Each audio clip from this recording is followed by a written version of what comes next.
Hey everybody, I'm back with a little what have I been up to.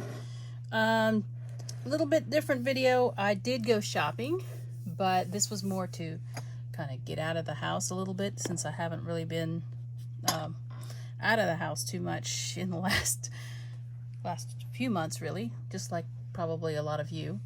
I pretty much leave the house to go grocery shopping and maybe to pick up takeout food. That's probably about it. So I asked my husband if he wanted to do some antique mall shopping, and we have quite a few antique malls that are within maybe 30 minutes of where we live, and many of them are actually historical in terms of buildings. The one we went to yesterday, which was a Saturday because it was nice and not nice, but it was rainy.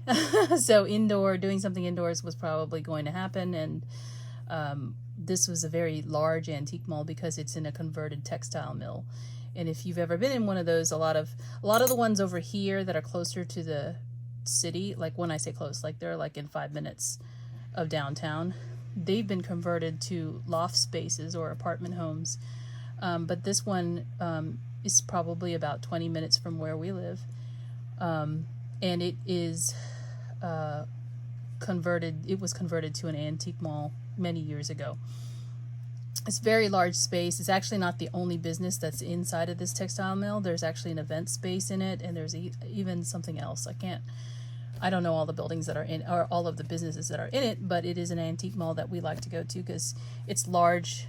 It is crowded sometimes. It was crowded yesterday. Everybody seemed to be wearing masks, but a handful, which I still can't understand. But hey, public safety, let's think about everybody else, right? So anyway, we went to the antique mall, and this is what I brought back because I was looking for I wasn't really looking for anything in particular unless I stumbled upon something I thought was something I'd use for crafting. They had many different things. And, it's an antique mall, so really it's kind of a hit or miss sort of thing. If you see something you want, you should buy it then, because it's probably not going to be there next time you go through. So I was looking for, I have been looking for buttons, vintage buttons, and I found this seller that had quite a few of them for a reasonable price, and they're already sorted. So most of the time when you find buttons, people will put them in jars like these that I'm going to show you. But when they put them in the jar, they're mixed colors. And I was really pretty much looking for certain colors that I tend to craft with or would tend to use. So I bought several of this person's vintage button packs. And you can see, of course, there's some, mother of pearl ones, there's some plastic ones, and they're all different sizes, and they have the shanks or the buttonholes. Of course, for card making, you need the flatter ones, but for 3D projects, which I don't make as often as I used to, you can use these shank ones, and they'll be just fine. So I picked up the packs thinking I would probably be able to use these buttons. I bought several different ones.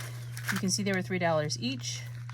They're all kind of cream, where there's a green one in here somehow, and a brown one, so whatever. But the buttons themselves are of different qualities and sizes, so I do like that.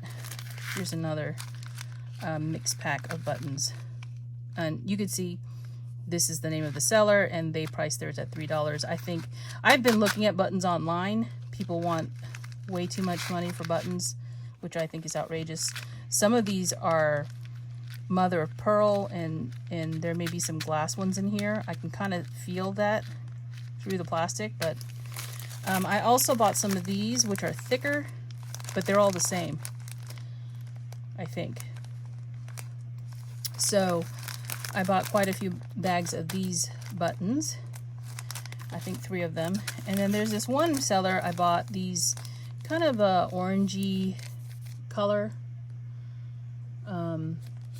These were $1, and there's not that many in this, but that's fine.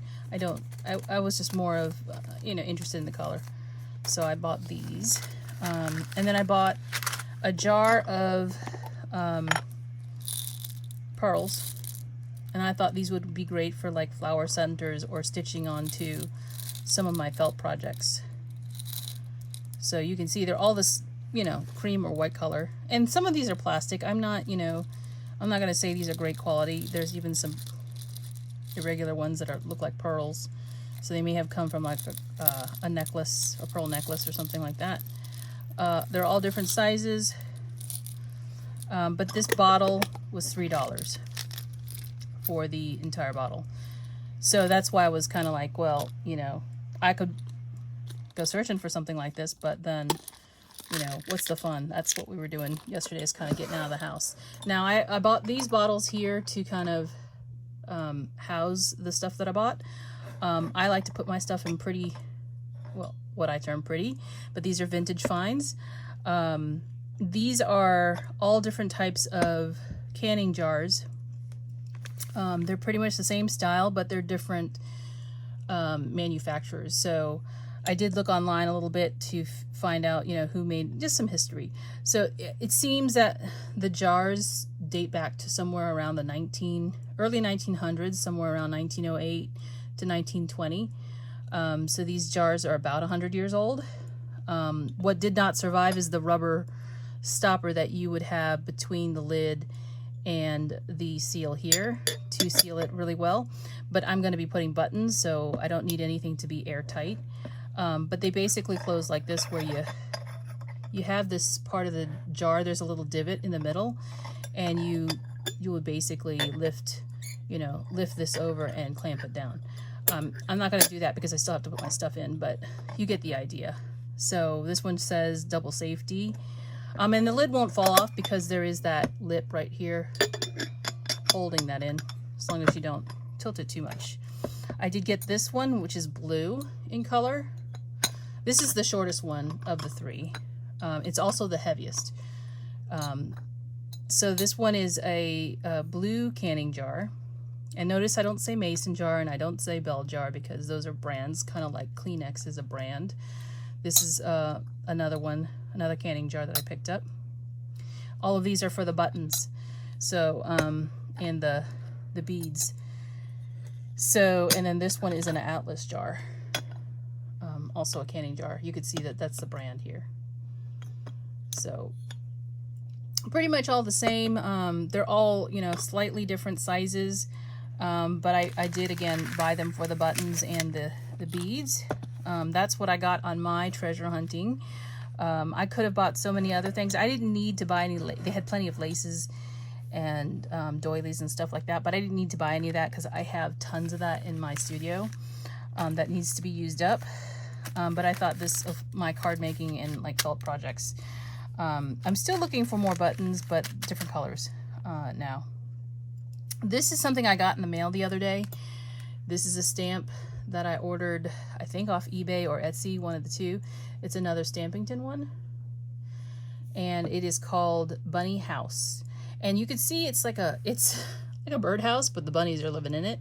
She's hiding eggs. Or taking eggs, I don't know. There's a bird right here. But you could tell she's kind of doing the Easter egg hunt thing. And there's a little bunny over here, like, looking around.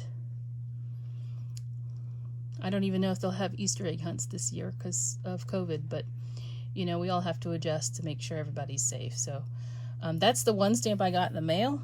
That is my haul. I will be coming back to share something I've been working on after I make them into cards. I've been doing a little bit of refreshing myself with some things, and also using some of the stamps that I've been showing in my previous hauls. And since I'm liking the results, I'll go ahead and share with you what I've been doing.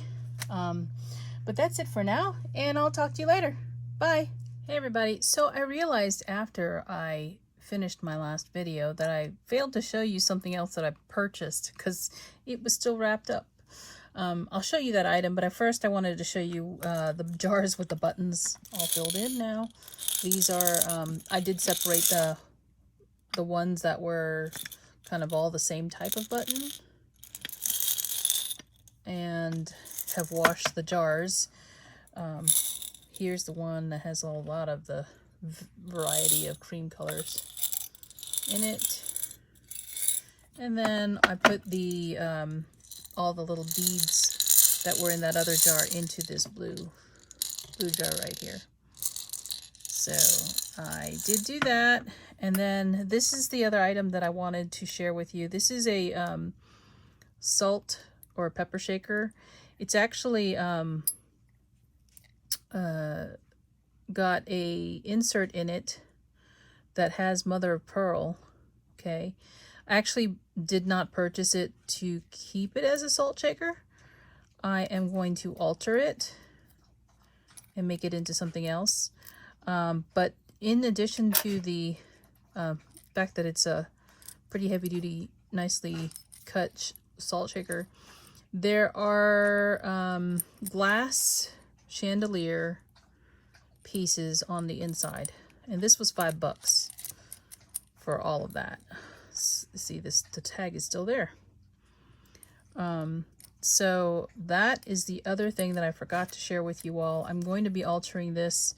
I was actually looking for more, but didn't find too many interesting shapes that were a particular price range, because I don't want to pay too much for them.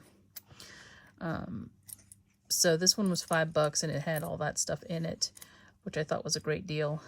I will probably just take the insert out because I'm not going to use it, but I'll need the ring for later on. I forgot to mention, I believe this jar was $3, okay? And this jar was $3. And then this one was $12. So why did I purchase this one for $12 and the other two for $3? I actually felt like this one was more hefty. It was, even though it is smaller, it is of a heavier weight than the other two. And for some reason, I just felt like this one was much, you know, more, I don't know, authentic is the word I want to use, but that may not be true. But it does have like a lot of information on the bottom of the jar, so I could look it up, which I did find to be easier than to find these two. Well, this one wasn't too bad. This one was a little harder because there's lots of Atlas jars out there. And I do notice that this one, the lid on this one is a little more wobbly than these two. These two don't move at all, but this one moves a lot. So I don't know if that's the original lid for this particular jar. So anyway, that is it for now. I will talk to you guys later. Bye.